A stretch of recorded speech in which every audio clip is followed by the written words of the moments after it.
Yo, what is up? It's your boy Sterls and Rob, and we are back once again for another show this week. We're going to be talking some Buffalo Bills and their win over the Tennessee Titans. And then I want to get into, there's still some wide receiver chatter around the league about the Bills potentially picking up another wide receiver. So we'll get into that and much more. Welcome to the Rumblings Podcast Network. And here we go. What's up, Rob? How you doing, homie? Let's go, baby. Hair down, don't care. You know what I mean? Hey, Thor. I see you, dog. Big Lebowski. I was about to put it up, and I was like, you know what? Maybe we just let it flow tonight. Is it a let your hair down kind of day, or what? Back to back W. You gotta let it flow a little bit. You gotta let the soul glow. Let it float, baby. I like it though. You know what? I do wish that I had hair, bro. I ain't gonna cap. It'd be nice. Is it not possible for you, or? It's possible. It just don't grow in like it used to. I mean, lose the headphones. Let's see the thing. Nah, dog. Because you hatfish a lot of the time, dog. I mean, well, I still got the face piece here, and it's still. Yeah, come on, lose the lid. Let's see it. Nah, we ain't trying to do all that. Now I can't. It's. You know what? I don't wear a hat to work sometimes. Most times I don't wear a hat to work. Be proud of who you are. Oh, I am for sure. I'm still a tasty morsel out here in these streets, dog. Well, not no more, but you know what I'm saying? It was once upon a time. No, I don't. Yeah, you know what's up. Thankfully, I don't know what you're saying. And I hope that stays that way forever. Whatever. Oh, man. So, speaking of, how's dating life, man? Like, how is it? No? No. So listen, ladies out there, Rob is hold on. What are you doing? Hey, now. What? Hey. We're here to talk about the Buffalo Bills. We are. We're gonna get to the Bills. I'm just saying, the Bills Mafia has a lot of beautiful women in it. A lot of beautiful women. That's all I'm saying. And you're a single guy, and there's nothing like, being in a relationship with a fellow Bills babe. I'm just saying, they out there, dog. I had a rule in my 20s not to date inside the division. So, yeah, how's that working out for you? I passed up on some Patriots, man. And apparently, I shouldn't have. you would pass up on some Miami Dolphins chicks. I mean, in my 20s, yeah. I'm not in a place to turn anybody away today.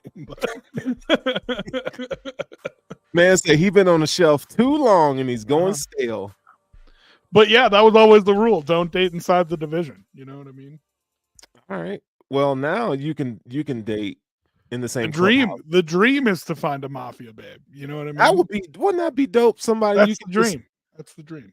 She wakes up and she's just ready to go, just like you, and that's a nice life, dog. I ain't gonna lie. Yeah. That's a nice life. I'm all for it.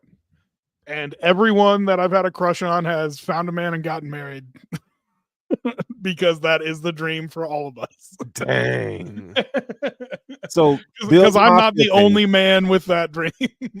Hey, well, listen, man. I'm a firm believer, and there's love for everyone out there. And you're a good-looking dude, so sometimes it's like now. See, right place, right time. When you get into the lying portion, that's real tough. Oh, see, no, dog, no. Come on now. Yeah, my love out there is a chocolate lab who has since passed away, and I love him dearly. That was the only love I ever get. Oh, dog. We gonna. You better not say shit about Chippy, dog. hey, I ain't gonna say nothing about Chippy now. I'm just saying. Well, you're a little chippy right now, but hey, you know what? Like I said, man, we gotta find you something. Why are you even doing this to me? I mean, what's? Well, it's just because I can. It's not. It's like when you're able to talk it through. Don't you always feel better when you talk it through? No. You don't? No. I'm not talking about in your head. I'm talking about just like, yo, I'm getting it out, bro. No, I feel better when I talk it through in my head than when I talk it Yeah, out with other people. because because you're not gonna tell you the truth. Have you met know? me? I am a certified truth teller. Sometimes I tell too much truth, and it's True. painful. Very. That's factual. That's very factual. Yeah, gets me in trouble a lot of the time with a lot of things, It's okay. including women. Well, we're gonna find you a Bills Mafia babe. How about that? It's not going to On happen. the list. I On got the news list. for you. He is Listen, I think the earlier that everybody accepts the fact that I'm going to die alone, as I have, the quicker we can move on and talk about Buffalo Bills football. You know what I mean? wow. Wow. That's cap. All the way Listen, cap. it's not going to be much longer either. Oh, you plan on dying soon, huh? Yeah, I had like a palm reading thing, you know. What's up, Sarah? You know Sarah what I'm knows, talking about? Sarah knows a lot of attractive women. Sarah, I need you to find this man, this good, wholesome man, Doesn't she live in a like woman. Rochester? Huh? Doesn't she live in Buffalo or No, Rochester? she lives in Miami. There's a Oh, ton of good there you looking go. women. And she has a lot of friends. That's all I'm telling you. So Yeah, no, they did the palm reading thing. The lifeline cuts off. You know what I mean? So I figure I got like 4 good Christmases left, and then probably done. yeah, So okay. Bills better wrap this shit up. You know what I mean? Hey man. Hey. See, Frankie knows where it's at. Let's do Frankie that. Frankie said bad play calling by Brady. Frankie, stay on here. Thank you for watching. We are gonna get into Are we? um Are you sure? yeah, we'll put you to the side, your dating history to the side for now. We could talk Bills. How about that? Well, we're still gonna find you a woman. So let's so where you at, man? Where I mean, we had, a great game on Sunday. First half was kind of meh, but they seemed to pick it up in the second half. Uh Josh Allen, 300 and over 300 yards passing. Keon Coleman, welcome to the party.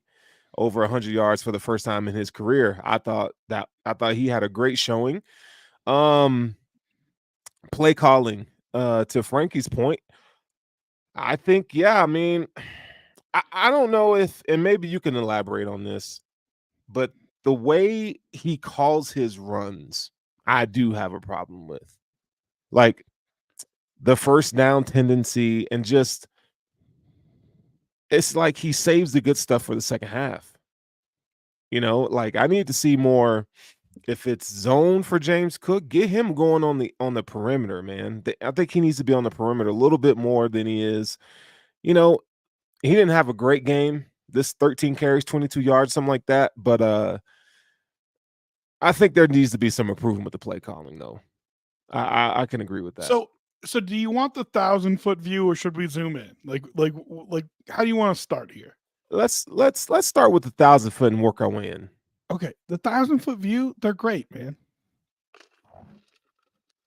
And I don't think it was on this podcast last week, but on a different podcast we do together last week.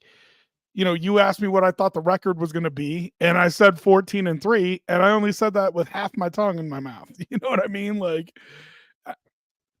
I do believe that this is a really good team, really good team. Mm-hmm. And I think they lost to 2 really good teams in a tough situation, in a back-to-back on the road. So before we, I think you need to take that into effect when you look at the 1,000-foot view of this team. If you want to talk about play calling specifically, Joe Brady as a play caller has a tendency to hit you over the head with stuff until you stop it. He gets a little too into that sometimes. And that's what you're talking about when you say it gets a little frustrating seeing similar runs. They're not the same, but seeing similar runs leading off drives and stuff like that. What I'll say about it is you make tendencies to break tendencies. That's how play calling works. That is what is important. And the perfect example of that is a Tim Tebow game. Okay. I went to You're the going back to the playoff vault. game. I went to the playoff game that they won against the Steelers. They had 22 first down plays. 21 of them were runs. And the 22nd was Tim Tebow pulling that ball and throwing it to Demaryius Thomas with single coverage across the middle of the field and him running 80 yards for a touchdown and a game-winning play. 316 yards for Tebow that game. You make tendencies to break tendencies. So it can get frustrating at times, but we have to remember that this is a marathon, not a sprint. Both inside of the 4 quarters and inside of the season. And I want to see more creativity from Joe Brady. I want to see a better flow. But when he catches that groove, when he catches that flow, it's pretty good. And I think one thing that nobody can argue with, and I think this is true on both sides of the ball, is the adjustments have been stellar. The only game the adjustments didn't work was Baltimore, and they had kind of given up at that point. But yeah, Baltimore was the only game where halftime adjustments just didn't really do anything for you, right? Mm-hmm. So, I'm in an okay place with Joe. I think people are a little too hot about it. Now, listen, these are probably the same people that thought that Brian Daboll was an awful coordinator and the same people that thought every coach should get fired because, Josh Allen can do no wrong. Josh Allen can do some wrong. Yeah. Right? Oh, yeah. And we talked about that in the Houston game. We talked about that. I'm trying to think the other games he didn't play great. Baltimore game, right? Like even in the Jets game a little bit. That Josh Allen can do better. But I think the play calling has been good. Not great, but good. I like what I've seen in the passing game. Like I feel like he's done, even when Josh Allen has a couple down games, there's still answers. Like there's still, ways that I feel creatively that he's put people in position to make plays. So I like the play calling in terms of the pass game, the play design there, the concepts I feel like are pretty good. I mean, I would like to see more, more Khalil Shakir. I like to see more ways to try to get Samuel involved if he's healthy. But I think again, like you said, I mean, it's definitely a marathon and not a sprint, right? And Josh Allen statistically is having a freaking great year. Like, yeah. If Joe Brady calls the plays for his first or only or whatever MVP season, you still going to say that he's awful? You know what I mean? And yeah, right. And we've documented, and I very much feel this is true. There were plays in that Miami game where he had drops. There are a ton of plays in the Baltimore game where people did not help him out. And a little bit in the Houston game too. And the Amari Cooper drop. So now let's focus in on it, right? It's not play calling. Absolutely not. And it's not Josh Allen. It was a wide open throw that he hit to pick up a third down and keep that drive going. And Cooper, hey, man, it's his first ball coming at him. Maybe it was in his head a little bit. You know what I mean? Don't drop this one. Don't drop this one. And those are the ones that you normally drop. I'm willing to forgive him for that. Some people might not be, but whatever. If it continues to be a problem, then it's a problem, but I don't think it is right now. So if they pick up that third down and drive down the field and score a touchdown, we're not having any of these conversations. So it's not necessarily the play calling. It's not necessarily Josh Allen. It's a little bit of all of it. Yeah, it is. And at different times, it's hard to pinpoint to one thing and go, yeah, that's it. I mean, and that's true for any football team. It's never one thing, right? It's always spread around. And that's what makes football so beautiful, that it takes, 11 individuals to make it go. But yeah, I mean, Cooper, the emergence of Amari Cooper in this offense, man, we saw the fruit of the labor on Sunday. Just having him on the field, able to win 1v1, opens up the offense for everybody. And we talked about that last week before he played in the game, that it would open up this offense. And I think guys like Kincaid and Coleman were massive benefactors of his presence on the field. I mean, it was evident. We saw, I mean, Kincaid, the fact that they were able to target him more down the field was great. I mean, Kincaid had that third down reception. It was like a corner route on the left side that, over his shoulder. Beautiful pass. Josh Allen put that thing in there. Kincaid jumped up and got it. I mean, that's the Kincaid that we've all been wanting to see. Not, and I'm not opposed to, these slip screens and these, quick screens and stuff. I mean, that's fine to give him the ball, but I mean, I think he can really do damage down the field over the middle and those sorts of things. So we kind of saw that. What are your thoughts on Coleman and Kincaid in this offense? Khalil Shakir had a good showing. I saw them really try to get him the ball. What are your thoughts? My Google's going off. Just tell it to go away. You know what I mean? Sorry. Okay. What are my thoughts? My thoughts are, we talked about this, and I think we landed on the same page of, if you have an ace on your pitching staff and your number 2 starter has to play the other number 2 starter, and your number 3 starter has to play the other number 3 starter, it all just kind of slots in better. Mm-hmm. And you didn't have an ace. So your number 2 starter was playing against their ace, and your number 3 starter was playing against their number 2 starter. And it wasn't fitting quite as well. Now, when their ace wasn't that good, hello Jaguars, right? You ate, everybody eats. But when you really got pinned down, like versus Baltimore and versus Houston, and they said, we're gonna make you beat our best guy, you couldn't do it. And it was why Brandon was so out there to get somebody.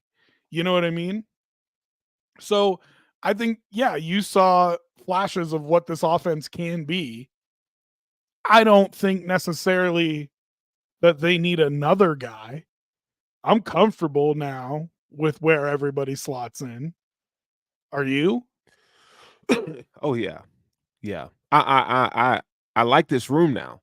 Now that you have a bona fide number 1, I think, we just saw them play their position, their role, the way it needs to be played. You have Coleman as your outside boundary guy, physical, run after catch guy. Khalil Shakir can work that shallow cross, short intermediate, run after catch. Love that. And Kincaid can kind of be your X factor, where he can kind of do all three. That's where they need to be. That makes this offense more dynamic, and it opens the playbook for even more. I do feel like, even though, like I said, I did like the play design for the passing game. Those concepts have been good, but now that you have a bona fide number 1 receiver, it opens up the playbook, right? It makes Josh Allen even more dynamic. So, well, and what it also lets you do, and this is not how I want to play, and it's not how Joe Brady wants to play. I know this for sure. But you got 3 legit running backs. Like legit running backs. Yeah. And having a guy who can win in known pass situations on third down in a 3rd and 8, it allows you to kind of let that run game try to get going a little bit more than you used to. Because you used to kind of feel like, I don't want to get behind the sticks. I need to throw on 2nd down. And with 3 guys who are legit running threats out of the backfield, knowing that you can go to Coop on 3rd down and say, I need you to win on a route right here because I need to pick up a 3rd and 8. It allows you a little more variance in the play calling. Now, I'm not saying you always want to get in the 3rd and 8. You hope the first 2 runs don't not work. but but you know, it allows you on that play calling sheet to not be so narrow in what you're looking at Right. with down and distance, because you've got somebody that if they are going to dare you to beat them one-on-one, he can beat them. Right. That's a big deal. It is a big deal. I'm trying to see what the Bills run pass ratio is this year, where they stand. I'll tell you. The Bills currently are at 51%. Uh So they had 20 fif- rushes and 33 passes on Sunday.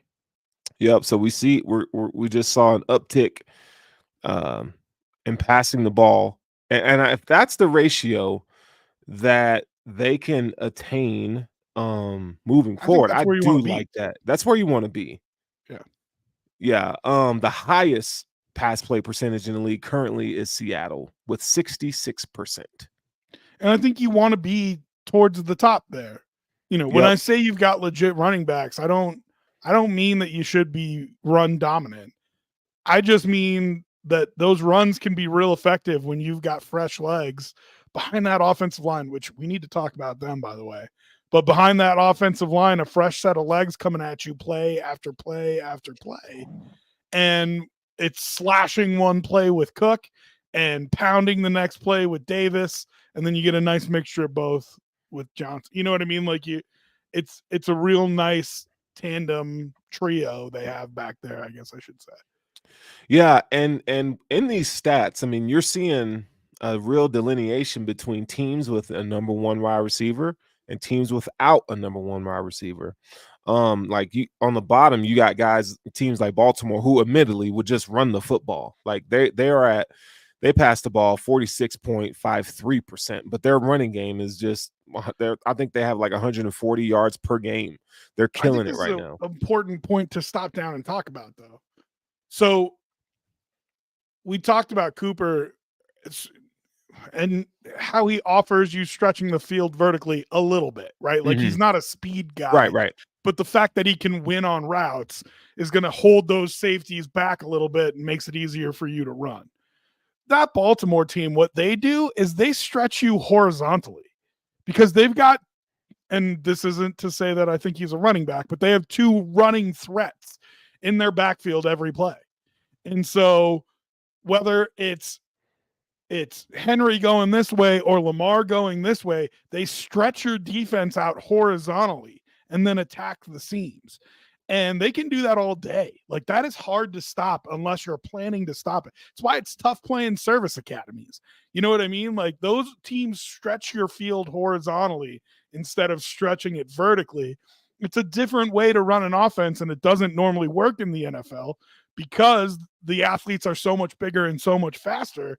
But I mean, Baltimore has made it work this year, and Yeah. I I mean, don't think Derrick people are going to be Henry, able to stop it. I mean, he's a battering ram. Not only that, but he's also fast. So, and you got Lamar Jackson, who's probably the fastest quarterback in the league. I mean, And he only has to pull it once every 5 times, and all of a sudden he's gone. You know what I mean? He's got that lightning strike ability that is incredible. right. It's tough to defend. And then not only that, you got two really tall tight ends who run the seams quite well in Isaiah Likely and Mark Andrews. So it really does, I mean, I think Baltimore is I think they're averaging the most points in the league. I mean, Lamar had 5 touchdowns last night and another 40-point spot on the Bucks. I mean, this is the best I think we've ever seen the Ravens. I mean, they're looking good, but to your point, yeah, I think the Bills need to hover around that 60% mark, 60-40 split, 65% even if I'm really honest. I think they lean into what this offense is, and this offense is predicated on Josh Allen and these receiving options making plays. I like James Cook. I do like Ray Davis. But let's lean into the pass game more. I think it's time now. So But those touches for those guys can be in the pass game. true. Give me Cook on a tunnel screen. You know what I mean? You know what I mean? The Bills I know are notorious for not running them well. We had a little Chan Gailey stretch that we ran him well, and Man. that was it. But I mean, I think this is what this offensive line is built for. They are incredibly athletic for their size. Mhm. I mean, it is a huge offensive line, but they are incredibly athletic. Everybody has seen on Twitter the video of Spencer Brown, dumping two guys on one play, kind of make the rounds. Yeah. They are extremely athletic for being huge guys. And so if you get them on a screen or you get them even just run blocking in a zone type scheme where they're moving, these guys are, I mean, they're scary, man. That is 300 pounds of dude coming at you. And you better be ready for it. Otherwise, you're going to get run over. I mean, doesn't it feel nice to talk about the offensive line and it be an actual strength of the offense? And it's a strength that I don't think we talk about enough. Yeah, Um, let's though, because you yeah. and I, and mostly me, so I'm not putting this on you, but you and I were worried about the guard positions, and Mhm. boy has Osiris Torrance played well. I Yeah. mean, that man deserves all his flowers. Yeah, man. He's I think in the last 2 weeks, I think he's really turned it on. I don't know what the delay was, but he's look I mean, we knew that he was stout in the run game, but I think coming in, I thought, it was the pass game that was gonna get him, right? And his pass block win percentage this year is 68.3 according to PFF. And that 68.3 does show up on tape. Like he actually is doing a really good job in pass protection. Um let's see who else can I pull up here. I wanted to see Connor McGovern splits. I mean, listen, I know this conversation has been dead for about a year and a half, but remember how worried we were about Spencer Brown too. I mean, that Oh man has man. developed into a top 10 NFL tackle, I think, right tackle, that is. But still an important position because that's where the pass rushers like to line up. Right. Um, I think that man has developed into a top 10 tackle. And part of it is just his imposing size, but he's learned how to use it. There was a time he really struggled with speed rushers, and that is not true anymore. Yeah. Um David Edwards is I think he's probably your weakest link on the line as of right now. But good. Right, right. And I was after him. I was after him Oh, in the I know. preseason. So I want to but listen, but you and I are not afraid to admit when we're wrong or somebody. I don't even think we were wrong to be nervous about it in the preseason. I think the Mm-mm. man has just stepped his game up. I want to make sure that we're owning it and giving that guy his props because, it was definitely a concern. Yeah. And the two guards have played really well. Yeah, they have played. Now, Connor McGovern, on the other hand, I think his run blocking. Now, I think there's still some timing issues that need to be corrected, and I do think, I mean, Connor McGovern's never going to be the guy that just is a road grader and just going to move people out the way, right? But I feel like they need the Bills have done a good job of utilizing, the more athletic interior of the line in space, and I think that's where it's really showing up, you know, versus gap versus zone. Like those zone runs, man. That's where I feel like where Connor McGovern shines. Pass blocking it hasn't been great. Hasn't been great, but it's been okay. It's been good at times. I think he had some issues earlier in the season. We'll see if that improves. I mean, we're I'm fishing for straws here. I mean, there's not much that I can really say about this offensive line that's negative. I mean, I'll say this is this. probably the best offensive line they've had in years. I'll say this. McGovern to me seems like a reluctant leader of that unit. And that's not always a bad thing, right? Like sometimes the reluctant leader is the best one. But it just feels like to me he thrived out at guard. Just hey, tell see ball, hit ball. You know what I mean? Like tell me Sure. what to do and I'll do it kind of thing. And we know that there are those kind of players out there. At the center position, you got to make a lot of calls. You know what I mean? There's a lot on your plate. And that doesn't even include actually executing the snap, which you have to do Yeah. every play too. So, listen, it's that kind of leadership role is not for everybody. And I feel like that's probably what he's been struggling with, but he's been fine. I would Yeah, have, I mean, how much would you have loved to kick him out to guard and still have Mitch Morris there, I at would least love for to. another year? It'd But been nice. It'd been nice. I mean, I think more. last year's offensive line was the best offensive line they had. I think it was better than this year's. But, you don't know when Father Time's going to catch up with Mitch. And that was a big cap number that they had to shed, for multiple reasons. I think with Dion improving even more this year, and getting a little more from, um, Osiris Torrance, and the stability of Spencer Brown makes me believe that this is the best iteration of the offensive line we've had. Now, I'm a big fan of Cedric Van Pern Granger. I would love to see him next year take over the center role. I think that time is coming. I already saw a couple people who know what they're talking about on Bill's Twitter be like, future starting offensive line, and you know VPG's in there and at the center spot. I think that's kind of what everybody is thinking about. A little bit of a red shirt year, and then he might be your guy. Yeah, yeah, man, just that's my guy, dude. I love that kid. Okay, so offensive line was great. Spencer Brown, we mentioned him a little bit earlier. And like one more thing, and you did mention his name briefly there, but we just talked about the offensive line for 10 minutes. Yeah. Didn't even mention the left tackle. No, Dion is phenomenal. But that's the way he's been for the last like 5 years. Is just solid, and I'm not writing any essays about him, but every week he goes out there and does his job, and you don't have to worry about it. And that is rare for a left tackle, right? Like that is elite left tackle stuff to have us not have to mention you. You know what I mean? So like Mhm. hats off to the snowman too. Like that whole unit has been impressive, but we talked about it for 12 minutes and we didn't even bring up Dion because we weren't worried about it. You know what I mean? Yeah, and the great thing about all that is that there's still room to get better. There is still room to get better. I mean, we're only, 7 weeks in, 8 weeks in now.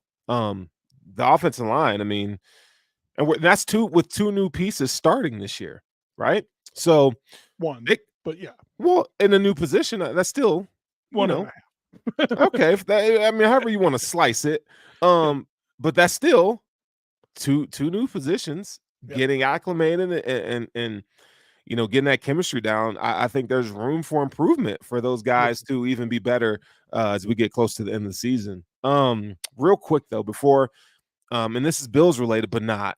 Um, have you seen the chatter around the league about Cooper Kupp being offered in a trade? Have you heard the news? haven't heard a thing.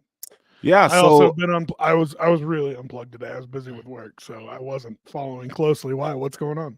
yeah, apparently the Rams are in fire sale mode, and Cooper Kupp, 31-year-old wide receiver who's often injured, but when he plays, he's pretty good.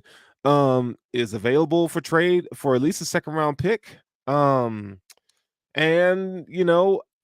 I found this really odd, but the Bills name being floated around as a possibility. Now, I don't know why. I know why, but I at the same time don't know why you would be interested. And I'm not saying that they are, but be interested in Cooper Kupp. I mean, unless you're really trying to punch it and go for the Super Bowl. I mean, they're even saying that they would even cover or take a lot of that cap space this year to get him off the books. Is this the last year of his deal? He's got 3 years remaining. This Yeah, this one and 2 more years, I don't know but about that. non-guaranteed money. Oh, okay, Non-guaranteed all after right. this year. So you work out something in the trade that says, "Hey, we're going to cut you next year." I mean, maybe. I don't know if that's worth a second round pick because you have your guy already and you already traded your third. So I would have said to you, listen, I go to them and say, I'll give you a 3, but you don't have a 3 anymore to deal with. I don't know that I'm giving up a second for 1 year. I already did that once. You know what I mean? I gave up a 3 for 1 year. I don't know that I'm Yeah, doing that. I mean that's a little rich for my blood for that position. I mean, and then you look at the fit. Like what's the I mean, I don't see Cooper and Cup being on this roster. And then you got, Cooper Cup who being a slot receiver. Now he can play outside, but he does most his he does his damage in the slot.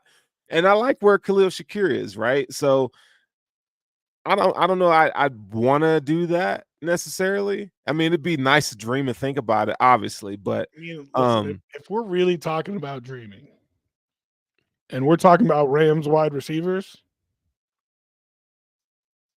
Puka Nacua. I think he's young and on a rookie deal. That's exactly why he's a guy I will give up a second round pick for. He's Yeah. young. He's on a rookie deal. He plays outside. Like, that's a guy I would give up a second round pick for. Oh yeah. Not old ass Cooper Cup, which, Yeah. like, due respect, 31. I still think he can get it done. But like, if we're really talking about like a second round pick, come on now. Again, rich for my blood. It's a little rich. For It's a Puka? little No, Oh. not for Puka. Not I for was like, Puka. no, that's a For steal Cooper. For Cooper Cup. Oh yeah. This might be crazy of me, but I would consider giving up the 1 for Puka. With Josh out, yeah. Yeah. Now, I don't know if Puka Nacua is going to be crazy about living in Buffalo. So I would need to make sure he's all right with that. And Man, he I went got to a BYU, contract. dog. He'll be fine in Buffalo. I mean, all right, but I mean, Utah's beautiful, but I don't know, man. It's just interesting. Myles Garrett is another name that is being thrown around. That's one I give up the 1 for. Now that contract, I don't know the details of that contract, but man, you put him on this roster. Now why we're did we get talking. into trade talk all of a sudden? Well, because as each week we get close to the trade deadline, and I think this is it. This is the last one, right? It's a week from today, isn't it? Oh, I think 2 weeks. And it first week of November is the trade deadline. I'm pretty sure. But no, man, I mean, you just see the Bills' name. They're last week on the show with Pat McAfee. Brandon Beam was he said there was a team that he talked to that had 3 available players saying, wondering if he was done yet. And maybe that's the Browns who sit at 1-6. Miles, I mean, it would be hard. November 5th. Thank you, Frankie J, for that information. So November 5th is the trade deadline. But I'm all for, like, do what the Rams did. I'm all for it now. Like, I love draft and develop. I do love that mantra. Like, that's the way you build your team. But at some point, you got to say, the Super Bowl, not the Super Bowl one will never close with Josh Allen, but it'd be nice to put all your eggs in a basket this year and be like, all right, here we go. Like, let's go. Be nice. I just don't think the Bills are going to do that, but it would be nice to get Myles Garrett on this team. You looking at something over there. Yeah, his base salary. So he's got 3 void years on the end of his deal. He is 29 years old this year. He's 30 next year. His base salary is $1,255,000. This year? Next year. This year it's $1,210,000. Next year it's $1,255,000, and the year after that it's $1,300,000. Now it says operation or option proration, which I don't know what that means, but I'm assuming that's cap hit. And now it says 14 this year. But if they are trading him and there's money they already paid, they have to take on that cap hit. You don't take that on. That's how Amari Cooper didn't have any cap hit when he got traded to us. The Browns switched that money to bonus money and had paid it to him already. And so you're just on the hook for whatever his base salary is. So if they've already paid him that option money, that dead cap does not come with him. He would just cost us the 1.2 million base salary over the next couple of years. His cap hits are 14 mil, 18 mil, 19 mil over those next 3 years. But again, I don't know that we would have to take it on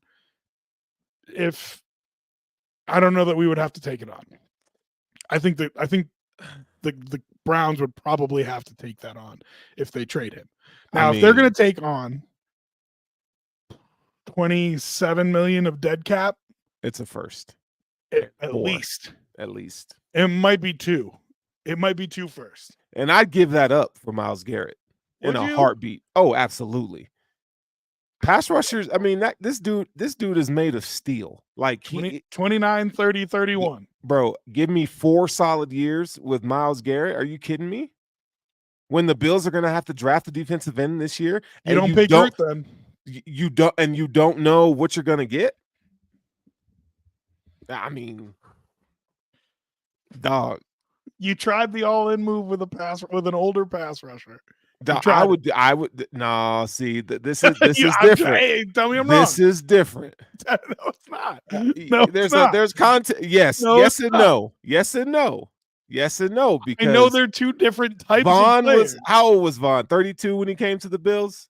Just saying, you tried the all-in move with an older pass rusher. Come on, man. Don't do me like that. Don't do me like that. We're not talking about Aiden Hutchinson here, right? Like. You wouldn't give up a first for Myles Garrett. I give up a first. Nothing more. I need to know the deals of the cap hit. Okay. So hold on. So let's just say the guaranteed money is all his base salary over the next 3 years. Then yeah, I would do it. Absolutely. But just 1 first. No, I do 2 first if you're only paying a 1 mil plus base salary over the next 3 years because the bonus has already been paid. I mean, I feel like he's gonna. Who's the casualty? And it can't be Groot. It cannot be Groot. It has to be. Nope. There's no way you're paying him. No way. You have Benford, Bernard, Shakir that are going to get massive contract extensions. There has to be a casualty. Yeah, it's going to be Groot. And it ain't Groot. Pick another. There is no pick another, dog. Oh, there is. There is. There's not. You have to pick another. You can't have a Von Miller. Hey, Wayne Bowen said Kyrie. You can't have Von Miller, Myles Garrett, and Greg Rousseau and Ed Oliver all on your defensive line on that. You can't. You can't do it. For Myles Garrett, I'd say buy Ed Oliver. I would. Now, that is a fan take. That is not a bald nowhere take. You know better than that. Come on. Come on. Whoa. Now, that's not a fan take. That's a fan take. And I like Ed Oliver. That's a fan take. How is that? How is that? Dog, you need a push from the center of the pocket. You do. And I'll go find another. That guy is not going to eat sacks. I will find another. Oh. I will find another. There's about 6 of them in the league. Good luck. I will find another. Why do you think they paid Ed? I will find another. I mean, let's not talk. First of all, let's not talk like Ed is he's just this irreplaceable stalwart defensive tackle. But that's how you're talking. That's how you're talking. Come on now. Because there are a lot of games where Ed is just missing. And he might as well wear a Waldo shirt. And I understand. Don't try to school me. I know what style of defense this is. I know what the roles and responsibility of his position, what he does. I'm not saying he's trash, but we're not going to sit here and act like Ed is just this all-world defensive tackle because he's not. I think he's a really good defensive tackle.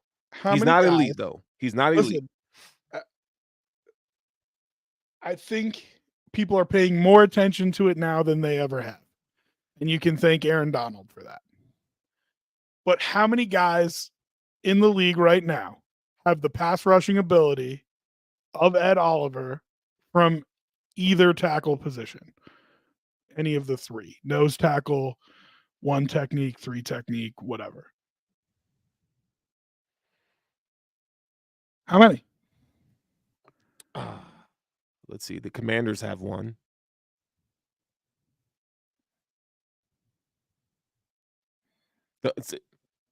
Tell me I'm lying. Tell me I'm lying. Christian Wilkins is one. Christian Wilkins is one another. We're not going through them all name by name. So just run through. What do you think? How many do you think? Jeffrey Simmons. Kansas. I don't even want to say Chris Jones because he's amazing. But and they also move him outside a lot. But yes. Yeah. Right. Who else could I throw in there? Getting slow, isn't it? But to say Ed is like that. I just there's a few guys, right? There's a handful of guys. Vita Vea. I think he does. I know people think of him as a run stopper, but I think he's got ability there too. That boy collapses the pocket like no other, man. Yeah. Jeffrey Simmons is probably my favorite one of them. That's what I really want. I mean, that'd be incredible. I'd trade Ed Oliver straight up for Jeffrey Simmons. We could do that. Who wouldn't do that? Who wouldn't do that, dog? Smoot can go. Oh, Frankie. But to the point, there has to be a casualty. Okay. Yeah. So, and I want you to pick one. Groot is the casualty. That's not what I want to hear. It's probably Groot and Shakir, if we're being serious. Yeah. That's probably because I don't think they let Benford go. No, Benford's too integral too much on the having two solid corners out there. I don't think they let them go. I mean, Groot is young too. He's young, man. 29, 30, 31. Now listen, again, I am not a capologist. I do not. So his base salary is 1 point something million over those 3 years. I don't know if that cap hit comes with him. I don't think it does. I think if they have already paid that money in bonuses, they assume it all in dead cap. So if that's his number over the next 3 years, I'll trade 3 firsts for that. Now that's too much. But if I get Myles Garrett at he's going to want a contract extension. And that's it. He's going to want a contract extension, don't you think? I'll tell him we'll talk after we win a Super Bowl. I wish it was just that easy. He's not with 3 years left. He's not going to get a contract extension right away. He knows that. And Josh is going to need a contract extension. I'm interested to see the next extension for Josh. Yeah. I am. Right. Because he's like the 13th highest paid quarterback in the league right now. I mean, I don't know, man. This is why you hire somebody to negotiate for you. Because when you go into that office, they're not there to talk nice about you. Right? Yeah. And so when you sit down with Josh Allen, you're going to say, you have 0 Super Bowl titles, 0 NFL MVPs, 0 AFC championships. That's what I'm saying. Like, I'm Josh. That will piss me off, bro. That will piss me off. That's why you have somebody represent you. See. And then Josh says, "I've had over 40 touchdowns the past 4 years. Like, I have number one. I have more touchdowns than Patrick Mahomes or anybody else in football over the last 5 years since I've been a starter." And you gave me Sean McDermott as my head coach late in games. Like, quit playing with me, dog. Right. I walk off the field and we have the lead. But that's what a negotiation is, right? Yeah, I sneeze and we're losing. So, but I'm not necessarily interested of it from that standpoint. The thing I am interested about is the vibe you get from Josh. Now, none of us actually know him personally, but the vibe that you get from Josh is that boy wants to win. Yeah, he does. That boy wants to win. But at what I mean, we just can't I pay think- everybody, right? Like there has we've started to see casualties on the roster. But that's what I'm saying. I think next time round, Josh is going to say, let's structure this in a way that looks like I'm still getting all this. And instead of actually getting all this, I don't put us in a cap hell situation. Yeah. But I mean, that's just a feeling. I wouldn't tell anybody that you have to do that. You know, or, oh, I expect you to do that, you know. Madison dropping heat. Yeah, listen. How much does it cost to not have Josh Allen? I don't even want to explore that. It's not real life. He lived it for 17 years, dog. I don't want to see it again. I don't want to see it again. That's what I'm saying. We don't Josh have can to write his own check. He's gonna have to write his own check. But it's interesting what he's gonna ask. Yeah.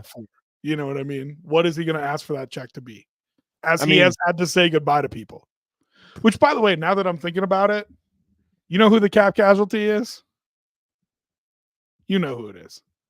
Mm-mm. You know who it is. Nah, I don't. Who's the biggest number? Who's the most worthless on this team right now? Vaughn. Very easy answer. Vaughn. No.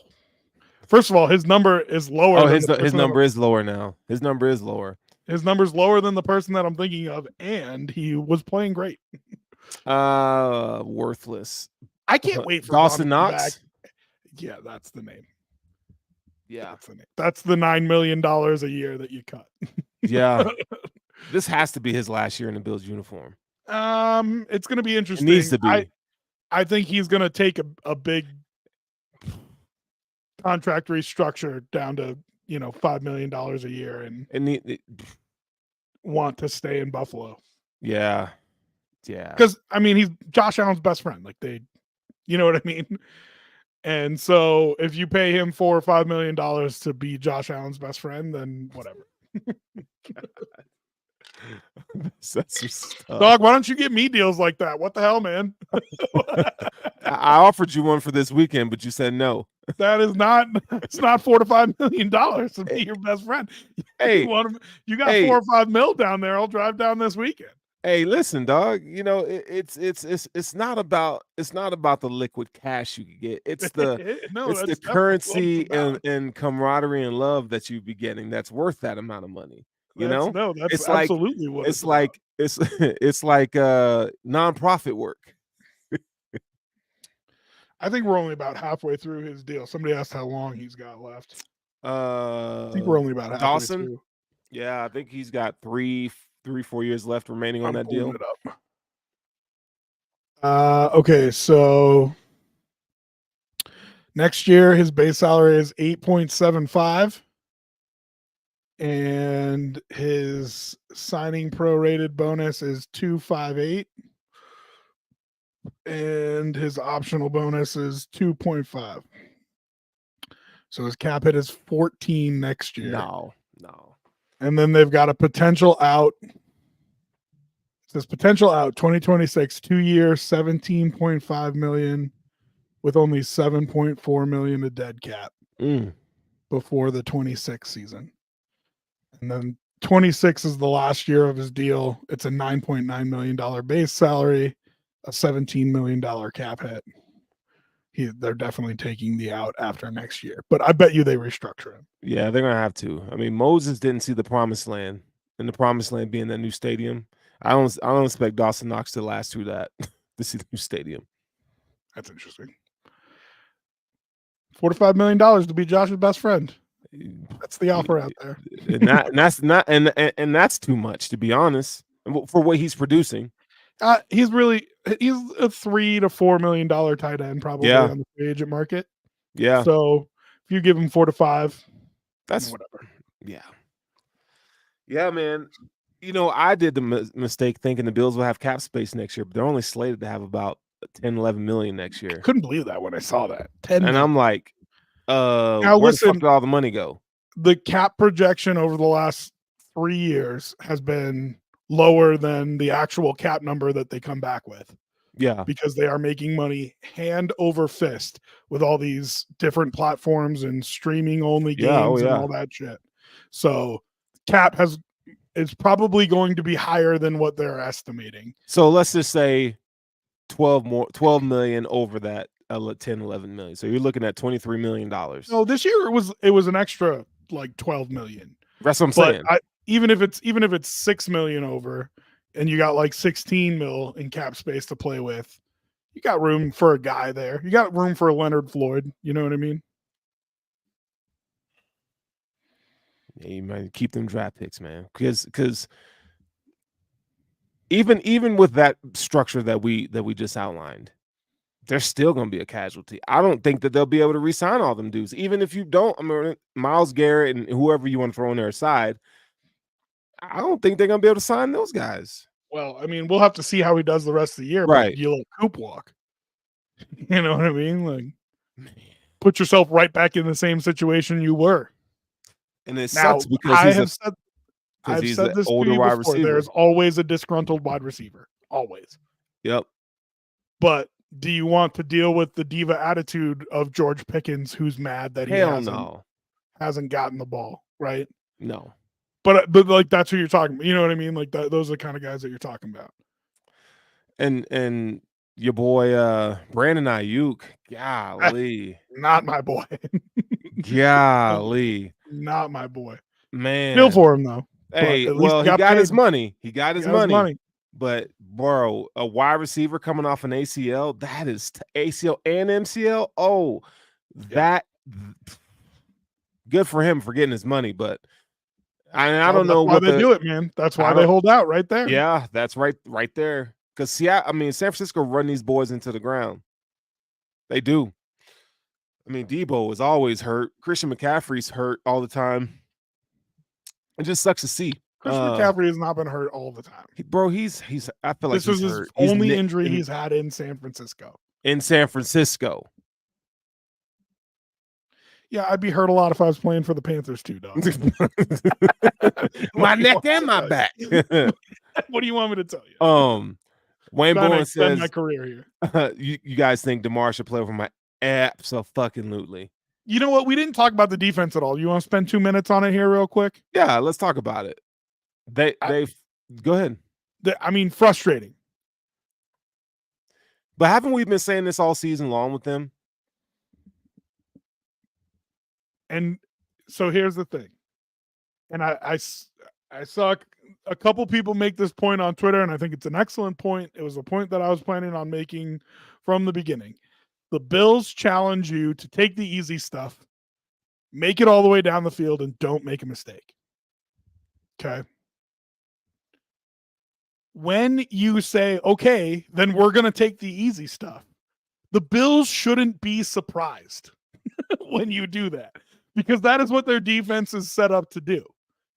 It's set up to let you run the ball. It's set up to let you get away with some of those quick passes. And the Bills have to be prepared for that. And one of the things that we have talked about here, that I've talked about with the people I'm watching the game with at the bar, that you've seen everybody who's a Bills podcaster talk about is, why do we wait to blitz? Like, what are we waiting for? And I was sitting in the bar next to David, our guy who we do our Sundays with. I was sitting on the bar next to him, and I'm like, they have not heated up Mason Rudolph. They have not heated him up once. And the next play was a blitz, and Mason Rudolph got sacked. And it was like, look who it was. It was Damar Hamlin or whoever. You know what I mean? Like, what are we doing? What are you waiting for? Oh, man. I don't know, dude. So this season, the Buffalo Bills have a blitz rate of 15.3%, the lowest in the NFL this season. And I get it. Last year, they play defense. Last year, they had a blitz rate of 11.8%, which was third lowest in the league. How this defense is built. And I get it. I really do. Right. But when you're without Von Miller, Can't wait for him to come just back and make you eat your words, dog. dog. He was playing so well. Like, I He don't know why you're was. He laughing at that. was. Okay, so I'm laughing. I'm still laughing at the blitz percentage numbers. Like they just, I and just that is and this like the week, most passive defense in the first half that I've ever seen. uh, and that's and like you. I mean, I It's guess I very get. Dick Duran. It's so Dick Duran. I guess I get you saying, okay, well, we're going to make Mason Rudolph beat us. I do guess I understand that, but also it's Mason Rudolph. Like, heat him up. You know what I Yeah. mean? Like, Look what make him happened sweat back there when a you little. came after him. Fell apart. Pipes start to burst. Why does it take you a half to figure that out? And here's the other thing: when you didn't have Ed Oliver, when you didn't have Von Miller, when you didn't have Terrell Bernard, that should have been the game plan from the start. So that's what we're talking about when we're saying like the game plans coming in have not been great. They really have not. But the adjustments have been phenomenal. And as much time as we talk about the game plan coming in not being good, we also need to spend time talking Let me about ask you a question then. how good the adjustments have been. I know what your question is, and the answer is yes, it is him. Yes, it is Sean McDermott. Absolutely. It absolutely is. Not Bobby Babich. It's Sean, because this is not something that, oh, it's just this year. This has been happening for years. But then who helps Brady? Shit. Because I agree with you. I think it is Sean that helps make the halftime adjustments. For those of you that aren't following the conversation, Sterls was going to ask me, how much of that do you think is Bobby Babich and how much of that do you think is Sean McDermott? And the answer is, I think about 80% of it's Sean McDermott. Yeah. Right. But the question is then who's helping Brady? Because Joe Brady has also had phenomenal adjustments. And are we just giving him credit for that? Because great. Aaron Cromer. I think it's Aaron Cromer. That'd be interesting. Aaron Cromer was an offensive coordinator too. That'd be interesting. But yeah, I do think Sean has a lot to say at halftime for this defense in terms of the adjustments that they make. Bobby is a young coordinator, and I tweeted this out, man. Joe Brady isn't as young of a coordinator. He's had the chance before. He was a coordinator in the NFL and coordinated a national championship team. So it's less excusable for him, if you ask me. But going in with a game plan and maybe being a little gun shy, being as aggressive as we want him to be, I'm willing to give Bobby Babich some time to try to get him. He's got to learn, man. You got to grow into the position a little bit. He does, but how much of that is Sean saying, like, just giving him the reins? You know what I mean? Like, I want to know what that dynamic is like. But you have to. You manage people, dog, in real life, right? Like sometimes you have to, and you have to let them walk on their own, and you have to let them fall on their own. And then you go over there and you say, if you didn't do this, you wouldn't have fallen. And they say, oh, okay, well, now I get it. Right? Yeah. Like that is part of management and bringing along anybody in any position, much less a coach. He's not going to get this experience anywhere else. Even if he was to leave and go to college and be a coordinator for a little, it is not the same as calling an NFL defense. So at some point, he has to go through those growing pains to become a great coordinator. I don't think necessarily that I'm out on him being a great coordinator right now. Because I think McDermott helps make the adjustments, but I still think Bobby's making those calls. You think he's making the calls? Okay. In the second half? That's fair. I think Sean helps make the adjustments, but I think it's still Bobby making the defensive calls. So there's something there, right? Right? Yeah. I mean, it'd be real nice to know. I'm just curious. I mean, the defense isn't it's really hard to judge this defense because the injuries and the continuity has been really tough. And that's tough for any coordinator to deal with. Now, if you're Spags, it's a different story.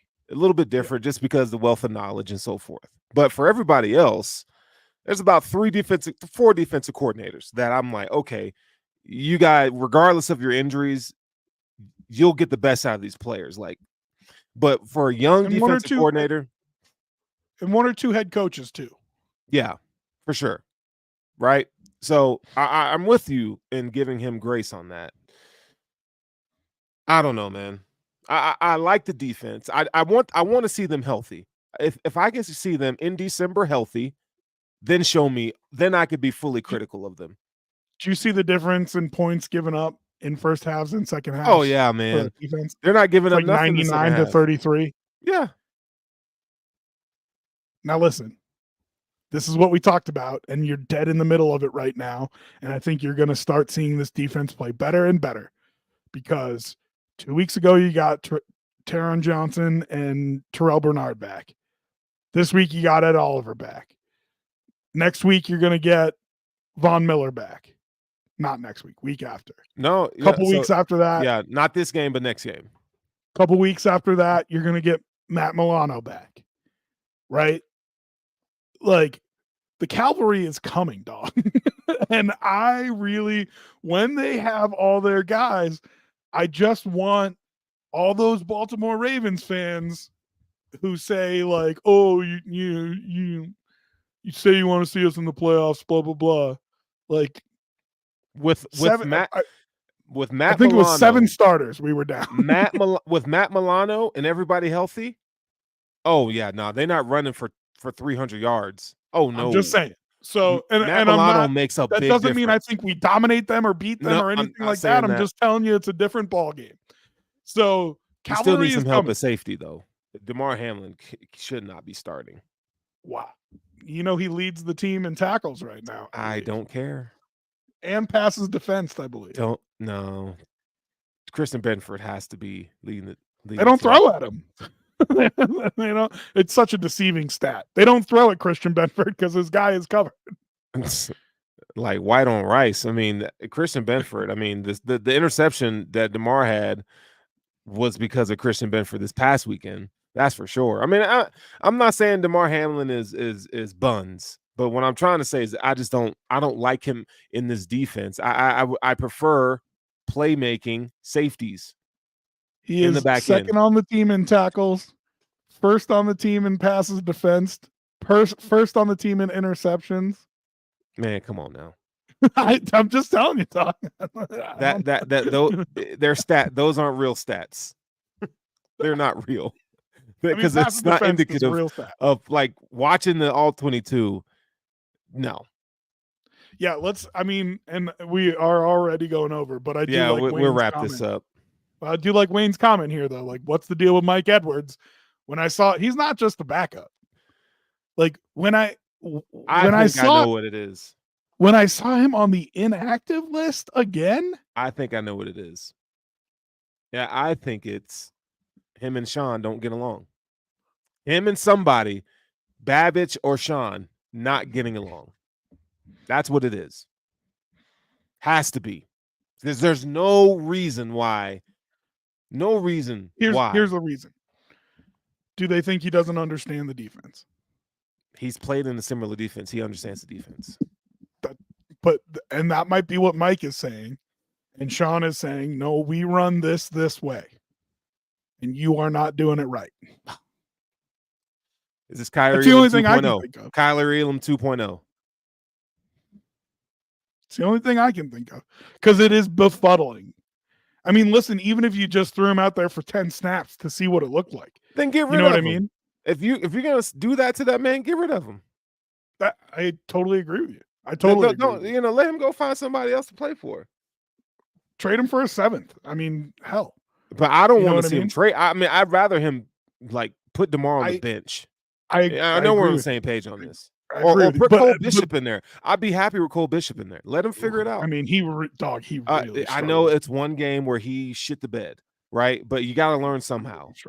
I know he did, but I mean, I'd rather.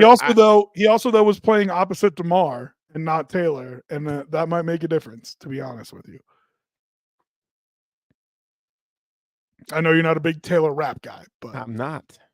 But Wayne Bowen is leading the Mike Edwards campaign, dog. He has played really well. Taylor Rapp, since he came back from injury, has played really well. Yeah. And if you put Cole Bishop on the field next to him, I think it does make it. It's different than him playing next to Damar Hamlin. Yeah.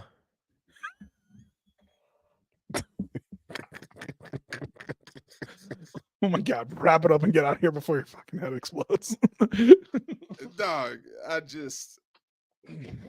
every time I see DeMar in the starting lineup, I go, why?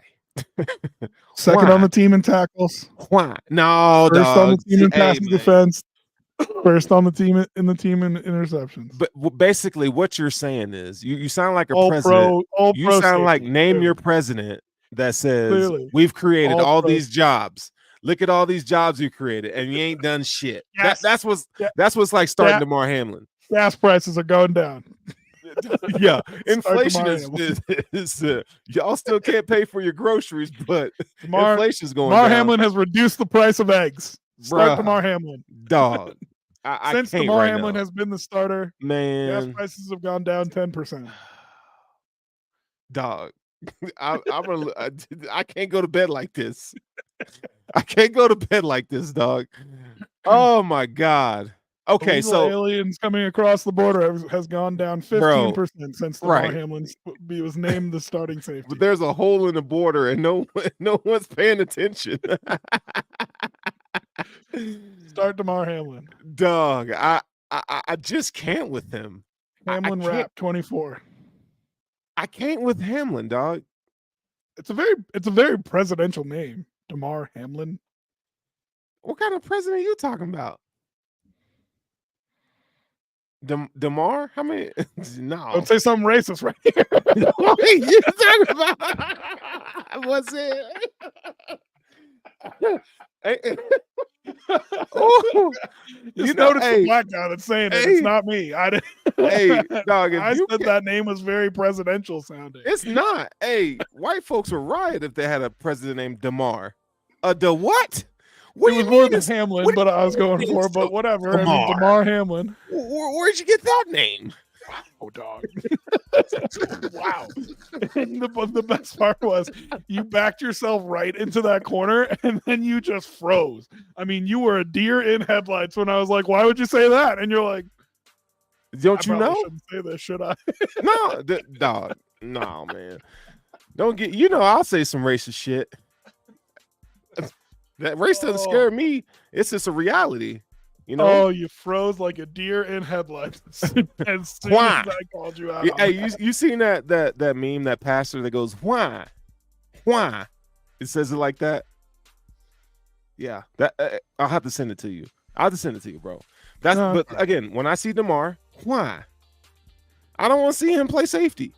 I don't want to see him on the team, to be honest. If I'm really being honest, bro, I don't want to see him on the team. It's not that bad. No, I said that is an exaggeration. He is a solid NFL replacement level backup safety. You like him because he wears cool cleats or something? Like, no. He's a solid. I don't want him as my backup. He's a third safety. Yeah, that's what I'm saying. He's a solid backup. You just said I don't want him on my team. He's a backup to the backup. I don't want him on my team. Yeah, now you're being too much of a hater. Come on, dog. He go to places you want, dog. You being too much. I can do this all night. You know what I'm saying? He deserves a spot on the 53. Don't give me that. I don't even want him on my team. I don't want him on my team. Okay. I'd rather have another option. Okay. Yeah. Who? Jesus Christ. Listen, if he wants to come down and play safety, Jesus would. Do you know Sean McDermott? He has a starting spot if he wants. Jesus to would just kill a safety, bro. With that hair, yo, he'd be Jesus. All right, you're not feeling it, okay? Well, this has been a very, very, very fun episode of Inside the Trenches. Yeah. Oh. I think so. I mean, we talked about your dating life. We talked about some possibilities. Hey, it's been a great time. No, great you time hang tonight. up first. Exact. See, that's where we're at. See, that means you had a great time. You hang up first. We're gonna have to. So, for all the listeners, if you haven't done so already, make sure you follow, subscribe Inside the Trenches, and Rumblings Podcast Network, and all of our shows going on. We are here each and every damn week. Rob T Radio. That's his Twitter handle, ladies. Bills Mafia Babes. Okay. If you want a little datey and he's single, ready to mingle, come see my guy. He got hair like Thor, baby, and he's fun. He's a good time. And a good plug for you, dog. Okay, and he's out. And he's out. It's all good. Wrap the shit up, would you? All right, man. You know what? Did I hate you? I hate you right now. You didn't know that? No? You didn't know that? Okay. See, you got to go and be rude. You got to go and be rude. Says the guy who just said I hate you. What happened to wrapping this up? I just want to be on. Okay, fine, whatever. We're out of here. Women too. Hey, Rumblings Podcast Network. You guys have been wonderful to us tonight. We'll see you. We'll see you next week. We'll talk some Bills. Whoever the hell we're playing. The Seahawks. We didn't even talk about the Seahawks. Screw the Seahawks. Bye.